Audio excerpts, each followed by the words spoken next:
السلام علیکم جی، Barack news سے میں ہوں آپ کا میزبان بابر علی، اور ہمارے ساتھ آج موجود ہیں ماہر قانون دان چودھری محبوب علی صاحب۔ آگاہی پروگرام کی ہم نے ایک جو سیریز ہے اس کو سٹارٹ کیا ہے، تو سب سے پہلی ایپیسوڈ کے جو ہمارے سوالات ہیں وہ ہم چودھری محبوب علی صاحب کے سامنے رکھیں گے اور انہیں سے جانتے ہیں کہ ان کے جوابات کیا ہیں۔ بہت شکریہ سر، آپ نے ہمیں اپنے قیمتی وقت سے نوازا۔ بلا تاخیر میں اپنے پہلے سوال کی جانب بڑھوں گا۔ سب سے پہلے تو ہمیں یہ بتائیے کہ کمپرومائز یعنی کہ صلح یہ کیا ہے؟ ٹھیک، میں بڑا شکر گزار ہوں آپ کا کہ آج آپ نے مجھے موقع دیا اس اہم موضوع پہ بولنے کے لیے۔ بیسیکلی جو کمپرومائز ہے، کمپرومائز صلح سے نکلا ہے کہ آپ صلح کر لیں، معاشرے میں صلح کو اہم کردار ادا کر لیں، معاشرے میں صلح کو پھیلا دیں۔ صلح بیسیکلی لوگوں کے کنسیپٹ بڑے اس بارے میں ڈیفرنٹ ہیں۔ کچھ لوگ سمجھتے ہیں کہ صلح یہ ہے کہ جب آپ حق پہ نہ ہوں، جب آپ کا حق بنتا نہ ہو تو صلح کر لیں۔ وہ صلح نہیں ہوتی۔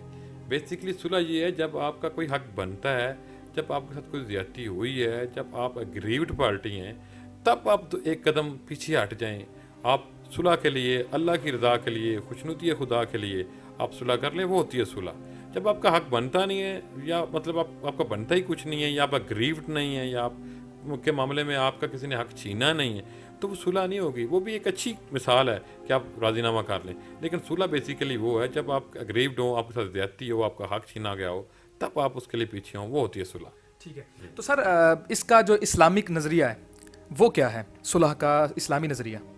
بیسیکلی اسلام میں جو ہمارا اسلام ہے وہ تو ہمیں درس صلح کا دیتا ہے نا۔ جی اسلام میں دیکھ لیں آپ، اللہ تعالیٰ کی ذات نے قرآن پاک میں بار بار اس پہ زور دیا ہے کہ یہ جو کسی کو معاف کر دینا ہے، معاف کر دینا جہاد اکبر کے مترادف ہے جی کہ آپ کسی کو معاف کر دیتے ہیں۔ اس کی مثالیں آپ کے سامنے ہیں، صلح حدیبیہ دیکھ لیں، فتح مکہ کے موقع پہ دیکھ لیں آپ۔ رسول کریم صلی اللہ علیہ وسلم نے جب عام معافی کا اعلان کیا تھا، سرکار ایک دو قدم پیچھے ہوئے تھے ان لوگوں کے سامنے جنہوں نے ان کو اذیتیں دیں، تکلیفیں دیں، اسلام کی تبلیغ میں رکاوٹ بنے، لیکن جب آپ نے فتح مکہ کر لیا، آپ نے ایک مثال قائم کی کہ یہ ہوتا ہے معاف کر دینا، یہ ہوتا ہے کھلے دل سے معاف کر کے پیچھے ہٹ جانا۔ ایون آپ دیکھ لیں اس میں تمام کافروں کو ابو سفیان کے گھر پہ پناہ مل گئی، تمام کافروں کو مل گئی، جو مکہ میں آ جائے وہ اس کو مان مل گئی۔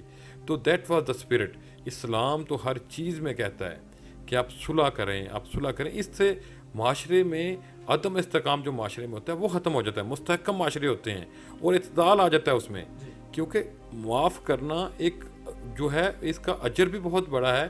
لیکن یہ آپ انسان جو معاف کرے گا، میں سمجھتا ہوں اس کا قد کاٹ بھی معاشرے میں تو بڑھے گا ہی بڑھے گا، اللہ کی نظر میں بھی اس کا قد کاٹ بہت بڑھ جائے گا، اس کا اجر بڑھ جائے گا۔ اسلام تو بیسیکلی قرآنی ورسز دیکھ لیں آپ، قرآنی آیات دیکھ لیں آپ، احادیث دیکھ لیں آپ، اقوال دیکھ لیں، صحابہ کا کردار دیکھ لیں، آئے معصومین کے کردار دیکھ لیں، تمام نے، ہمارے ولی جو گزرے ہیں فقراء دیکھ لیں، تمام نے صلح پہ اتنا زور دیا ہے، اور اتنا زور دیا، اور زور صرف اس لیے دیا ہے تاکہ جو معاشرے میں لوگ ہیں ان میں جو بیلنس ہے وہ رہے، جو طاقتور ہے وہ معاف کرے۔ اصل معاف کرنا وہ ہے، کمزور کا معاف کرنا کوئی معاف کرنا نہیں ہوتا، طاقتور اگر معاف کرتا ہے تو وہ اللہ کی نزدیک بہت بڑا اجر ہے۔ تو اسلام تو میں سمجھتا ہوں کہ اس میں بڑا واضح پیغام ہے کہ آپ آئیں، آپ معاف کریں دوسروں کو، آپ معاف کریں گے، آپ دیکھیں گے آپ کو قلبی سکون ملے گا، ذہنی سکون ملے گا، روحانی سکون ملے گا، اور آپ اللہ کے رسول کو بھی خوش کریں گے۔ آپ بڑے پیمانے پر جو کیسز ہیں ان کو ڈیل کر رہے ہیں، تو زیادہ تر آپ نے دیکھا ہوگا کہ راضی نامے جو ہوتے ہیں، جو لڑائی کے جھگڑے کے کیسز ہیں وہ بہت زیادہ ہیں۔ تو جو فریقین جو یہاں پر کیسز جن کے چل رہے ہیں لڑائی جھگڑے کے، اگر ان میں صلح ہو جاتی ہے تو آپ کیا سمجھتے ہیں کہ جو معاشرے کے اندر کیا نکھار آئے گا اور معاشرے کے اوپر کیا اثر پڑے گا ان کا؟ دیکھیں میں آپ کو ایک مثال دیتا ہوں۔ آپ دو بھائی ہیں گھر میں، اگر لڑ پڑتے ہیں تو آپ دیکھیں گھر کی کیا حالت ہوگی، گھر میں کس طرح بے سکونی ہو جائے گی، اطمینان جاتا رہے گا، لوگ آپس میں، آپ آپس میں بھائی ہوں گے، آپ کی بہنیں بھی ہوں گی، آپ کی اولاد بھی ہوگی، آپ کے ماں باپ بھی ہوں گے، آپ دو گروپ بن جائیں گے۔ یعنی کہ ایک گھر کی بات کر رہا ہوں، ایک چھوٹی سی لڑائی کی وجہ سے آپ میں تفریق پیدا ہو جائے گی، نفرتیں پیدا ہو جائیں گی۔ آپ دیکھیں کیوں بھائی بھائی کو قتل کر رہے ہیں، کیوں بیٹا باپ کو قتل کر رہے ہیں، کیوں بیٹے ماں کو قتل کر رہے ہیں، کیوں بھائی بہنوں کو قتل کر رہے ہیں۔ یہ زیادہ نہیں کہ غیرت کے معاملات ہیں، چھوٹے چھوٹے معاملات ہوتے ہیں۔ یہ زمین کا چھوٹا سا مسئلہ ہوگا، کسی پیسے کا مسئلہ ہوگا، طلاق کلامی کا مسئلہ ہوگا، یہ چھوٹے چھوٹے مسائل آپ دیکھیں خاندان بگڑ جاتا ہے۔ تو خاندان تو معاشرے کی اکائی ہے، خاندان ایک اکائی ہے، خاندانوں سے پھر وہ معاشرے بنتے ہیں, معاشرے سے پھر قومیں بنتی ہیں. تو آپ یہ سمجھیں کہ اس کام کے لیے لٹیگیشن میں جب لوگ آتے ہیں یہاں پہ, اس سے اتنا افیکٹ ہوگا معاشرہ کہ آپ دیکھ لیں ایک محلے میں, ایک گاؤں میں لوگ جب راضی ہوتے ہیں تو 2 گروپ راضی ہو جاتے ہیں, پورا گاؤں اکٹھا ہو جاتا ہے, کنسنسس بن جاتا ہے کسی کام کو کرنے یا نہ کرنے میں. آپ نے کوئی فلاحی کام کرنا ہوگا, آپ میں آپس میں تفریق ہوگی, وہ نہیں ہو سکے گا. آپ نے کوئی نیک کام کرنا ہوگا, وہ نہیں ہو سکے گا.